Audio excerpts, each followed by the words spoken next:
The Orioles offense has hit just a little bit of a rut as they fall again to the Chicago Cubs on Wednesday. But this is still a first place team and still a team looking to add at the deadline. So we'll dig into another group of teams from the AL West that could have some players the Orioles will be interested in this July. That's all coming up on this episode of the Locked On Orioles podcast.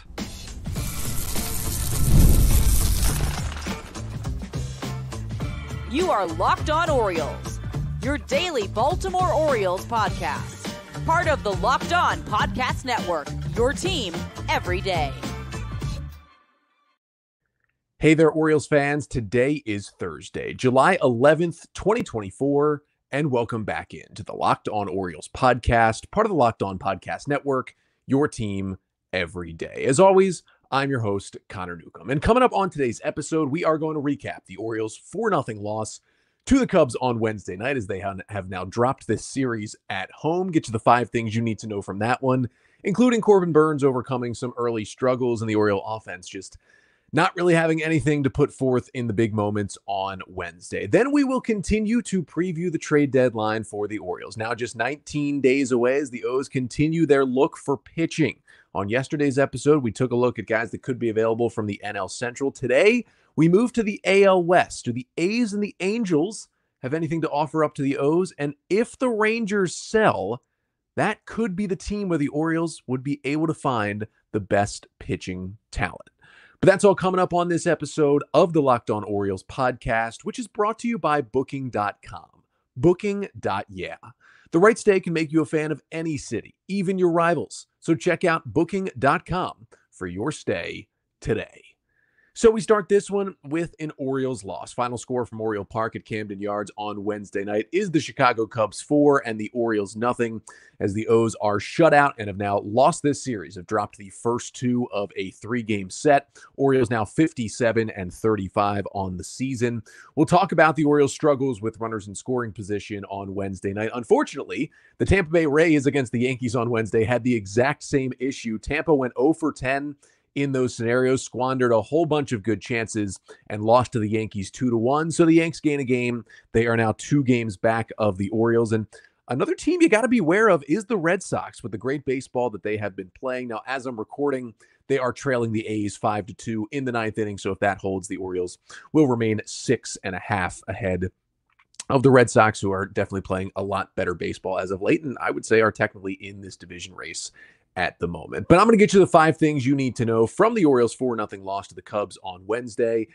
And the first thing you need to know is the Orioles offense is just in a little bit of a rut right now. Now, did not score in this game. And, even with scoring 17 runs in the 3 games in Oakland, like that's a solid tally, 17 runs in 3 games. It's about 6 runs per game. You'll win a lot of baseball games like that. Now they scored 3 and then 8 and then 6, and they took 2 out of 3 on the road, and you will take that. But they did leave a lot of runners on in that series against Oakland. You could argue, hey, they scored 8 runs in game 2. They lost 19-8. Those runs were against the worst relievers in the A's bullpen when not everybody was probably going 100% for Oakland in that spot as well. But either way, they're leaving runners on base. Now, on one side, it's very, very frustrating, right? They're getting guys on. They had 9 hits in this game on Wednesday night. Generally, 9 hits is going to lead to a pretty good offensive night. That's going to lead to some production. They had, I believe, 11 total base runners because Adley had a walk. James McCann was hit by a pitch in this game as well. So they were getting guys on base and even had 3 extra base hits, 3 doubles in the game. But this is a team that relies heavily on the home run ball, which should fare well in the postseason. Research has shown that teams that their offense not just relies on the home run ball, but hits the home run ball a lot and relies on it, seem to fare better in a postseason scenario because the pitchers are so much better, higher leverage, hunting strikeouts more.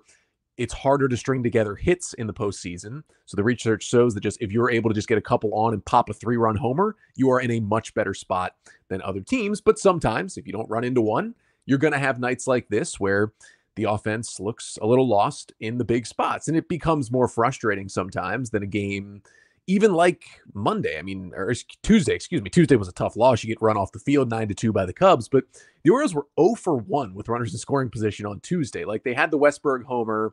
They got another run in. They just never even had any traffic. Like the offense basically had zero life, even though they scored 2 runs. I would say the offense had a lot more life on Wednesday, despite not scoring. And when you get 9 hits, you're getting base runners. So yeah, it's very frustrating. 0 for 11 with runners in scoring position is very, very frustrating. But it's 9 hits. It's not horrible production. It's just kind of bad sequencing. And this happens to good teams, to bad teams. It happens to all teams. You just get into a rut with runners in scoring position, and it can make your run total really fluctuate. Here's my look at it. If your main issue as an offense in a certain rut, the rut the Orioles are in right now, is hitting with runners in scoring position, I think everyone would agree that is the main issue with this little mini slump that the offense is in right now. You're probably in a good spot, because if you're noticing how bad your team is with runners in scoring position, it probably means you're getting a lot of chances. Case in point, they had 11 of those chances on Wednesday night. Now, you'd like to convert on a couple of those, and they didn't convert on any, which is, of course, the big issue here. I mean, didn't even get like a sac fly or an RBI ground out in any of those spots when they could have. But you will break out of it, because if you are getting hits and getting guys on base, and you are a good offense like the Orioles are, remember, number 1 in Major League Baseball in runs per game. This is a great offense in this league. You're going to hit homers. They just didn't hit any on Wednesday. That's going to give you some runs. And then you're going to break out of it, because the hitting sequencing will find a better routine and a better spot if you just continue to get hits and get guys on base. And remember, a lot of you have very short memories, it seems. The Orioles have gone through multiple ruts like this year. They lost 5 games in a row just a couple of weeks ago. They've been swept multiple times this season on the road, and every single time it's been generally because the offense just couldn't get anything going. And then they've broken out of it and immediately looked like these first-place Orioles and gotten their season right back on track. That is going to happen again. Hopefully they win tonight. They might lose. They might get swept on their home field by the Cubs. But then it's a new series, and another struggling team in the Yankees comes in, and they can immediately flip that switch. And even if they don't then, that makes it a perfect time for the All-Star break to come starting on Monday. This is a good team that has shown time and time again, they have shown us many times this year, they get into these mini slumps and they break out of them. They're going to break out of this one too. It is not some like gigantic point about the team that they can't hit with runners in scoring position. It's a sequencing issue. If you're getting hits, that's way better than not having guys in runners in scoring position. They will bring them in. Second thing you need to know from the loss on Wednesday, Corbin Burns ended up being solid in this one, despite not really having his best stuff in this game. Still gave the Orioles a quality start, 6 innings of 3-run baseball on 9 hits. He struck out 5, didn't walk anyone, and allowed 1 home run. It was a solo shot by Christopher Morel in the 2nd inning to open up the scoring. 97 pitches from Burns, who now has a 2.43 ERA on the season, with only 6 hard hit balls against him. I think the number one issue for Burns in this game, and this has been something we've seen all season, Burns has added a little velocity on his cutter, but has lost a little bit of the right to left movement on his cutter, which is still the best cutter in baseball. But it seemed like on Wednesday, he lost even a little bit more movement on that cutter, and it made it much more hittable, especially for right-handed hitters. The cutter is generally mostly a weapon against lefties, but because Burns is so good, he uses it to get everybody out. He just kind of left it over the middle of the plate too many times with not enough movement, left it up to right-handed hitters, and the Cubs hit him around. They had 4 hits when they had the 2-run 2nd inning to open up the scoring, and they ended up with 9 knocks, which ties a season high for Burns, 9 hits allowed in one game. The other stuff still looked crisp. His changeup was good at times. I thought he had a really good curveball in this game. I thought he had a really good slider in this game, but whatever the other pitches look like, Corbin Burns, the cutter will always be the bread and butter. And if it's not totally there, he's going to be a different pitcher. And he has so much talent that he can still give you a quality start, but wasn't at his best, still give you a chance to win the game. I mean, he certainly was not the issue in this one. The issue was that the offense did not score any runs. He'll generally be better, but you'll even take when he's on his downside and is still giving you 6 innings of 3-run baseball. And a little bit about Burns as well. The third thing you need to know from the loss is that the batted ball luck was not really on the Orioles' side on Wednesday night. I mean, Burns should have allowed only 2 runs through 6 innings in this game. Now, it wasn't batted ball bad luck in the 2nd inning. The Cubs hit him hard. But when he gave up the 3rd run, it was only because Michael Busch hit a ground ball up the middle where Gunnar Henderson was played. It was going to be an easy ground out to short. And then the ball hits the second base bag, caroms into left field, and allows Busch to get all the way to second with a double. And then a single later in the inning scores the run to make it 3-0. The inning should have been over, should have still been a 2-0 game. That was a tough break for the Orioles. Then you have kind of reaping what you sow, which, you know, the new wall has generally helped the Orioles over the last few years, but they lost 3 home runs, the new wall. Hayes, Adley, and Jordan Westberg all lost a homer. Now, Hayes and Adley were both flyouts to the warning track. Westberg hit it off the top of the wall. It turned a 2-run homer into a double that was like a foot away from a 2-run homer. That would have at least gotten the Orioles on the board as well. I mean, the Cubs, their 4th run was a bloop single in the 9th inning. And then, not as much batted ball, bad luck, but just bad luck for the O's. Like, the game ends with Gunnar Henderson grounding into a double play in the bottom of the 9th. It is July 10th, and that was the first double play Gunnar Henderson grounds into all year. And it's not like they had a huge rally. They had 1 on with 1 out down by 4 runs, but just kind of the night it was for the Orioles at the plate as well. And in the field, did not get the breaks. The Cubs got a lot of breaks. They beat the Orioles on Tuesday, but they got a lot of breaks as well. Things not going the O's way at the moment. 4th thing you need to know from that Wednesday loss to the Cubbies is that maybe I talked Ryan Mountcastle out of his little mini slump. I hadn't really brought it up until yesterday's episode, but Mountcastle went 0 for 3, made him 3 for 20 in July, made him 4 for 32 over his last 9 games. He was not only slumping, but had missed multiple games with illness in that stretch, and I was starting to get concerned.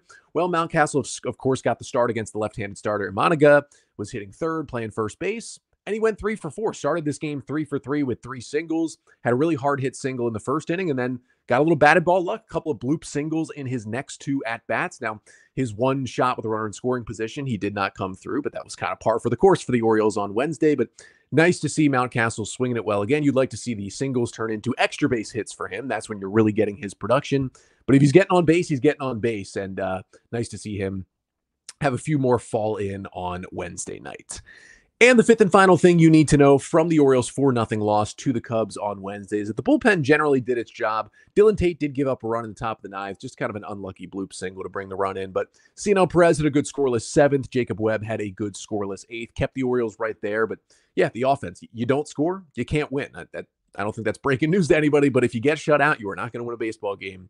That is what happened to the Orioles on Wednesday night, as they have now dropped the first 2 in this series against the Cubs. But even with the offensive struggles, that's not where the Orioles are going to add at this trade deadline, I wouldn't think. Like, maybe a right-handed hitting bench outfielder would be the most they would do there. When they add, it's going to be starting pitching and relief pitching to help this team. And today, going to continue the series here on the podcast, previewing the 2024 trade deadline for the Orioles. On yesterday's episode, took a look through the teams that could potentially sell in the NL Central, including the Cubs, and take a look at the players that could be available to the O's. Now we switch our attention to the AL West, because we just saw one of their selling teams. The O's took 2 out of 3 in Oakland against the A's over the weekend. That's a team that's going to be selling off some parts, and there could be others in that division as well. So coming up next, we'll talk about the 2 obvious sellers, the A's and the Angels.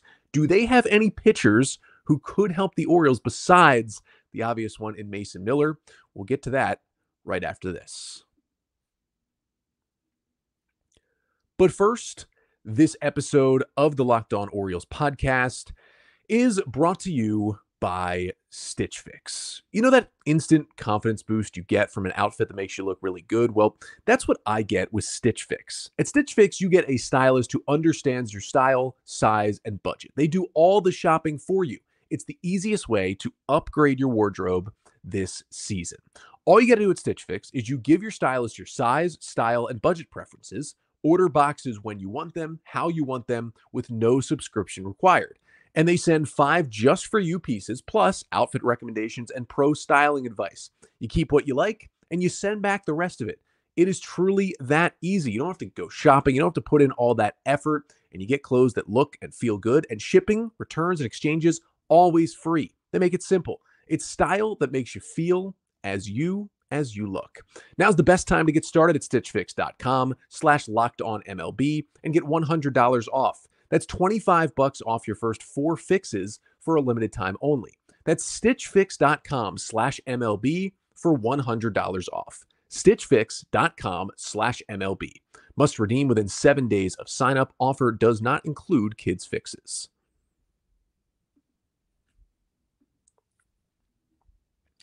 So for the Orioles, it was a tough loss to the Cubs on Wednesday night. Don't really think the pitching was the issue, at least in this loss. It certainly was one of the big ones in the Tuesday loss when Dean Kramer got hit around. But however the pitching performs or not over the next 2 weeks, 3 weeks, I think we all kind of know. The Orioles need to add, I would say, at least 1 starting pitcher and 1 reliever, at the least, at this year's deadline. Maybe even 2 relievers to this team. So I'm kind of bouncing around each division and taking a look at the potential selling teams and what they have to offer. And today we move to the American League West. Now, the first things first is there are two teams in the AL West who are certainly not selling at the moment. One is the Seattle Mariners, 51-43. They have a 2.5 game lead as I record this over the Houston Astros.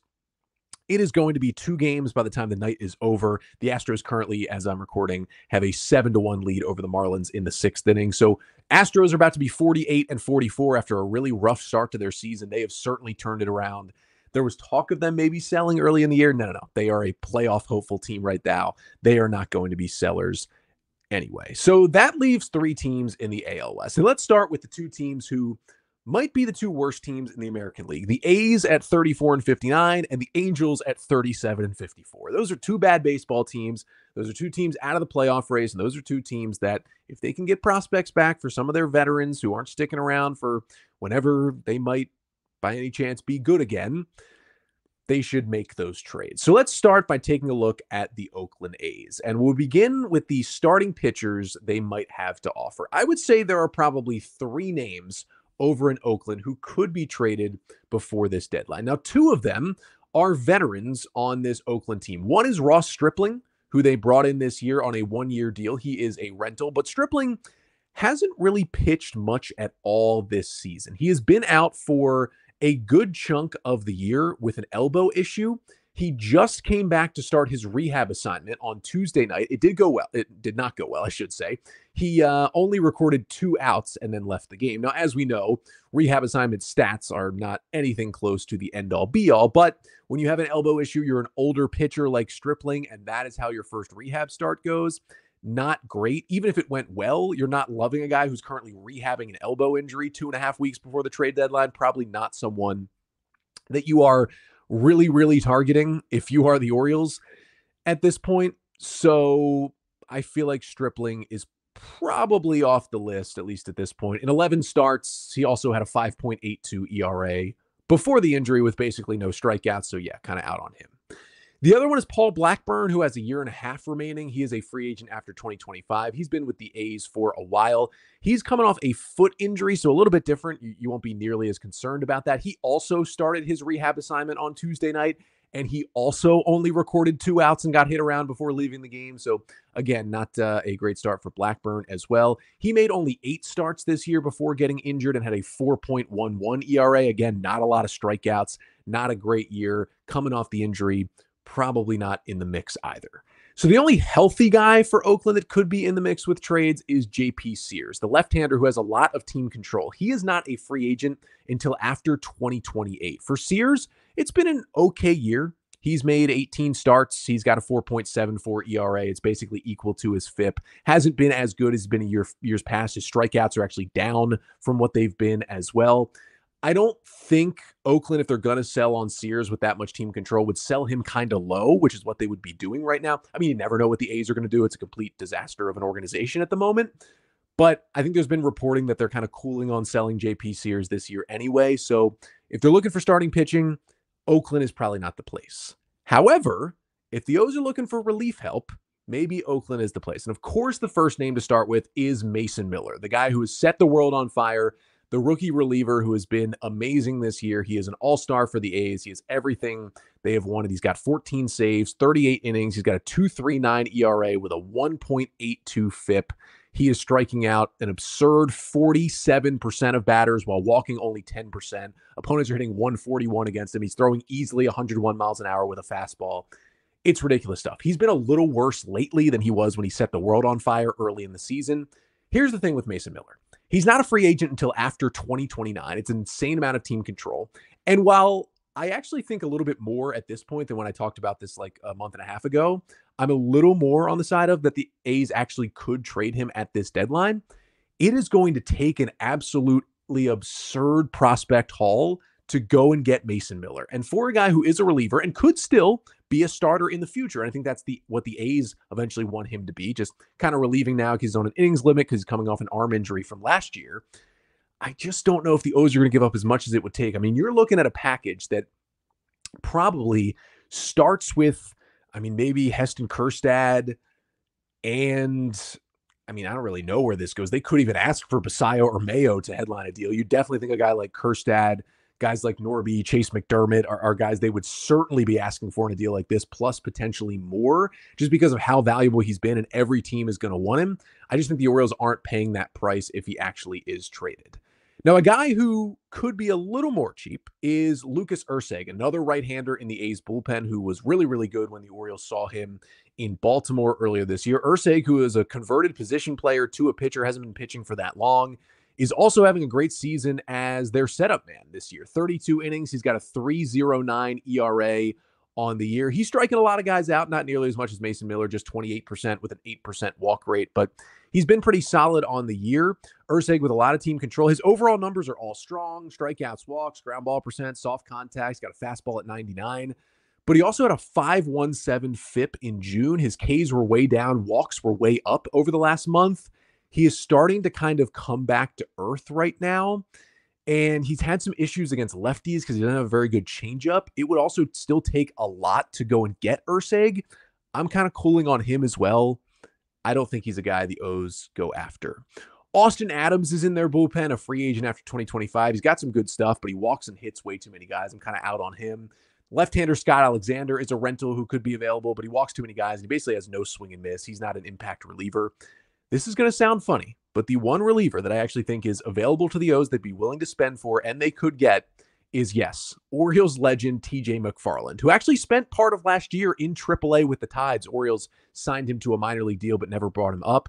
He signed with the A's this year, and honestly, this is no joke. We saw him a couple times over the weekend. He's been really good for Oakland. Despite a 4.24 ERA, he's got a 3.88 FIP. All of his underlying data shows he's a little bit better than that ERA shows. It's a 2.51 expected ERA. He's not giving up any hard contact. He's got a 64% ground ball rate.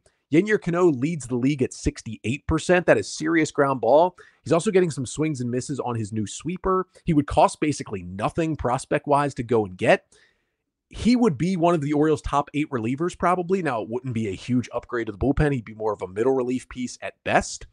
But if the Orioles add a really good reliever and also want to add another one for like the middle part and maybe upgrade on Keegan Aiken, TJ McFarland, it would be funny. But TJ McFarland could potentially be that guy.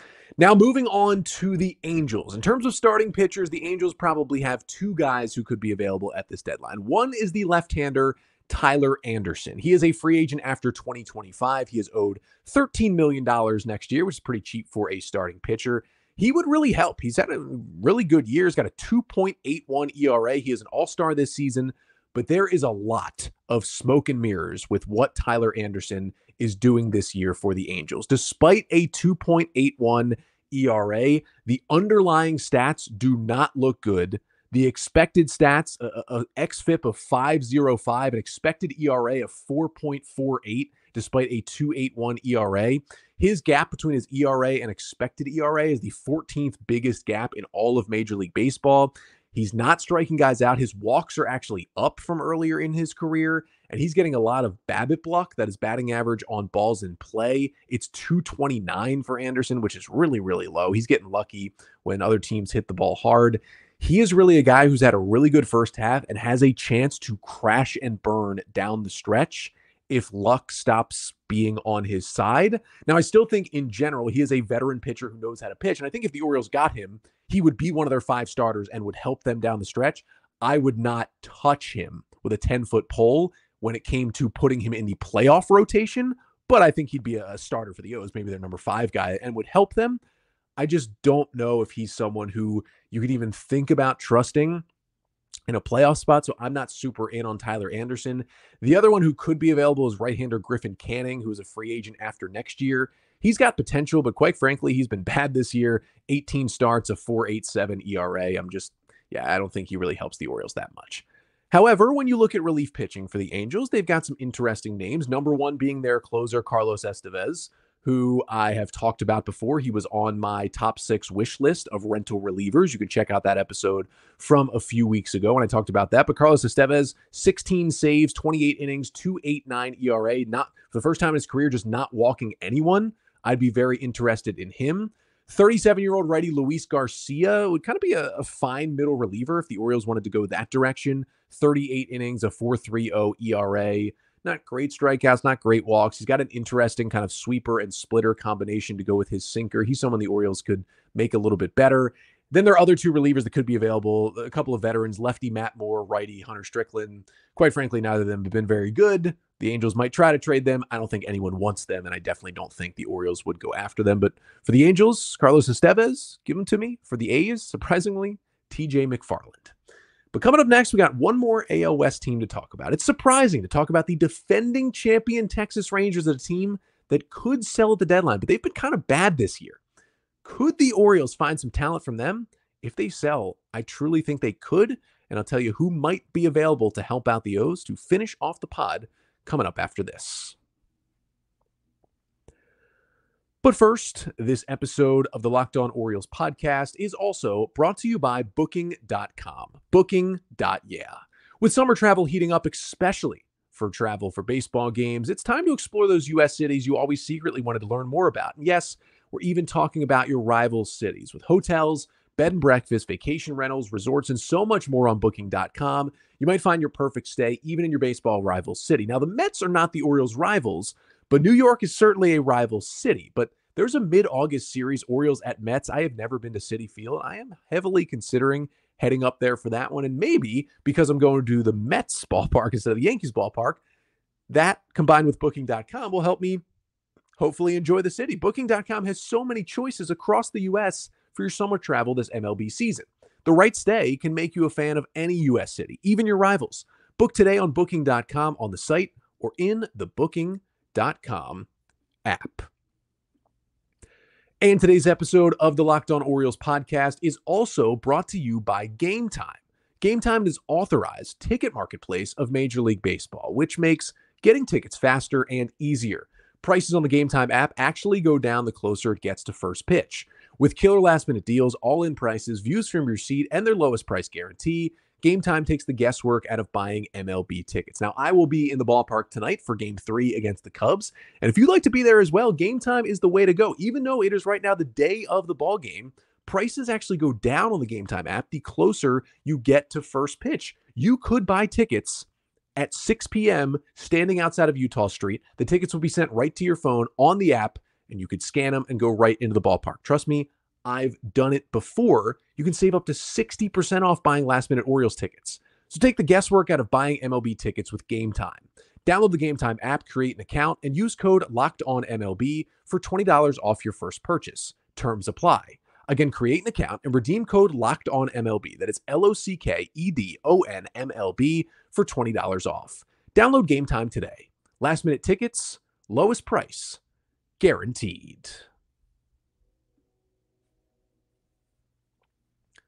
So the A's and the Angels out of the AL West certainly will be sellers at the deadline. The big question right now is about the Texas Rangers and what in the world they are going to do. Now, this record doesn't include their game against the Angels on Wednesday night, which is in action as I record, but heading into play on Wednesday, 6 games out of the AL West, sitting at 44 and 48. And when you look at the wild card standings for Texas, they are 6.5 games out, with Kansas City, Houston, and Tampa Bay all ahead of them, but not in playoff spots. So the Rangers certainly are not out of it here as we sit on July 11th, but they aren't very much in it at the moment. And Ken Rosenthal wrote a story, I believe it was late last week or early this week, about how the Rangers still haven't quite made up their mind. And, Chris Young has been talking about that kind of thing. And the Rangers are the defending World Series champions. They're going to want to go for it again, but they've been ravaged by injuries. They're waiting to get pitching back, right? Jacob deGrom is going to come back at some point soon. They've gotten Scherzer back already, but they were planning to be in a little bit of a better spot at this point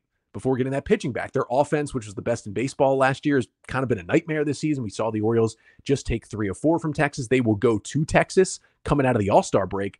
And the Orioles, if they go and win a series, maybe even sweep a series in Arlington, they could kind of put the nail in the coffin in the Rangers season and force them to sell. And that would really, really help out the Orioles, because I don't think the Rangers are going to do any kind of fire sale. They're too talented. They're going to try and reload and be good in 2025 again. But this is what Rosenthal wrote about. They could at least sell off their rental players. And with their rental players and some of their guys who have options for 2025, they've got a lot of interesting talent. Let's start with Max Scherzer. He's got a no-trade clause, and he's got his 10-5 rights. I don't know if he wants to be traded again. He's also just not the same Max Scherzer, all these injury issues. Yes, it would be awesome to add Max Scherzer. He's probably not the top priority for me with the Orioles. But again, if they ended up with Scherzer, I'm not going to complain. It's a 3.09 ERA still over his first 4 starts back from injury, but he's not striking anybody out at this point. You can tell the stuff is just a little tick down.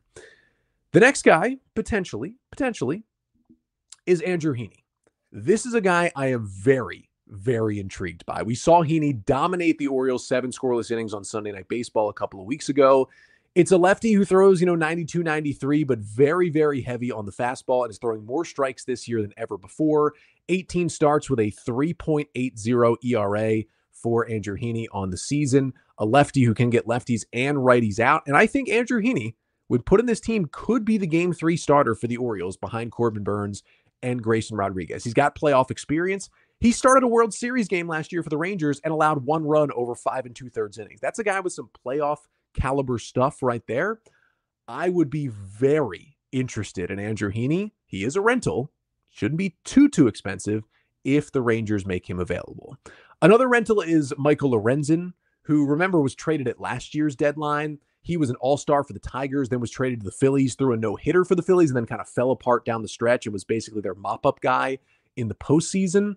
I'm concerned he's going to do that again this year because despite the fact that in 15 starts, he's got a 3.21 ERA, he's got a 5.06 FIP, which means he is way outperforming what he should be doing. He's walking a lot of guys, not striking guys out. It's going to come crashing down on Lorenzen again. I am good on Michael Lorenzen. But the other starter that the Rangers have who really intrigues me is Nathan Eovaldi. Right-handed pitcher, veteran, does have a $20 million vesting option for 2025. If he reaches 156 innings pitched this year, the option would become a player option for $20 million, which means Eovaldi would make that decision whether or not he would want to come back to potentially the Orioles. He's thrown 87 innings through 15 starts, so he's right around on pace to get very close to that number. He also has a 3.10 ERA on the season, does Eovaldi, but he's got one of the best fastball splitter combos in Major League Baseball. Now, he's always had injury problems, so that's certainly something you got to think about when you're trading for him, but he is a horse and a dog in the playoffs. 79 2/3 career playoff innings. Eovaldi has a 3.05 career ERA. He was great in the postseason for the Rangers last year, and you shouldn't have to worry about if he opts into $20 million next year, especially with David Rubenstein. That's what a good starting pitcher goes for, and the O's need starters next year. So if he opts in, that's a good thing. You'd have Eovaldi for another season. Now, the Rangers may not make him available because they might want him back next year, but man, oh man, if they trade him, I think the O's should be all over Nathan Eovaldi. Now, in terms of the Rangers bullpen, they've also got some really interesting pieces there. David Robertson, I've already talked about. He's got a mutual option for next year, but most likely will become a free agent after this season. Check out my rental relievers episode. Robertson's just been outstanding. 38 2/3 innings, 3.03 ERA, crazy big strikeout numbers, low walks. David Robertson is my number one most wanted rental reliever right now. The O's need to find a way to go and get him. Jose Leclerc is also a rental. Remember, he pitched in basically every playoff game for the Rangers last year as kind of their de facto closer. The right-hander Leclerc has lost his closer role this year. He has not been as good. In 40 innings this year, he does have a 4.08 ERA, but he's still striking guys out, and he's getting better and better. So his Ks have been up, his walks have been up this year. The stuff's been great, and you look at the stuff, and you're like, it's the same. Why is he so bad? It's just the command. The walks have been way up, but he's turned it around. Since June 1st, Leclerc has thrown 15 1/3 innings and has a 2.35 ERA, allowing only 8 hits with 23 Ks and 6 walks, and has allowed only 1 hit against his four-seam fastball in that stretch. I think he's figuring it out, and he's a guy with a lot of playoff experience, as we know, could be super helpful as a setup guy in this Orioles bullpen. Another guy who could be helpful, Kirby Yates, veteran right-hander, another rental, has basically resurrected his career this year, been absurdly good as the Rangers closer, not really super lucky either. He's got his lowest walk rate since 2019. I mean, Yates has just been completely outstanding. 14 saves, 32 innings. He has a 0.84 ERA, and it's not even a smoke and mirrors ERA. Like his FIP and his expected ERA are in the ones. Like it's not that much higher than what he's doing. The splitter has been just an absolute killer weapon with the four-seam fastball. It's just a two-pitch pitcher, but they've both been nasty. I'd be looking at Kirby Yates as well to potentially help the Orioles close some games. Last guy who could be available is Jose Urena, a right-hander who is also a rental. He's been kind of a good swing man for them, 2.78 ERA in 68 innings, 6 starts, 16 relief appearances. He would help the O's, I think, but just not someone they're probably not a super high ceiling. He's had a bad moments of his career earlier, and I don't think the O's would really go after him. But again, the big thing with the Rangers is if they choose to sell even the rentals, Robertson, Leclerc, Yates, Heaney, Eovaldi, the O's should be all over trying to get these guys. The prices will be high because the Rangers, if they don't trade them, will say, hey, we'll still try to win something this year. But man, oh man, one of those guys from the Rangers, 2 birds with 1 stone. Orioles go into Texas after the All-Star break, sweep them, force them to sell, and then trade for their best pitchers. That is the deadline plan. The number one, what I want the O's to do is that right there. But that'll do it for today's episode. Thank you so much for tuning in. Make sure to like, comment, and subscribe to the Locked On Orioles YouTube channel. Sorry for going a little bit longer on the episode today, but there's a lot of Rangers to talk about and wanted to talk about some more positive stuff after a tough loss for the O's on Wednesday. But great thing about baseball, they are right back in action tonight. 6:35 start. Justin Steele, the crafty lefty, goes for the Cubs, coming off an amazing season last year. He's continued to be great with a sub-3 ERA. And Albert Suarez, back-to-back amazing starts, takes the hill again. I'll be in the ballpark tonight. Come say hi if you see me around, and hopefully the Orioles will avoid the sweep and get the W. And then I will be back tomorrow recapping Game 3 between the Orioles and the Cubs, getting you ready for this huge series against the Yankees this weekend, and maybe taking a little look at the players in this own division, in the AL East, who the Orioles, if they want to pay that in-division tax, could go after at the deadline. That's on tomorrow's episode, but until then, I'm Connor Newcomb, and this has been the Locked On Orioles podcast, part of the Locked On Podcast Network. Your team every day.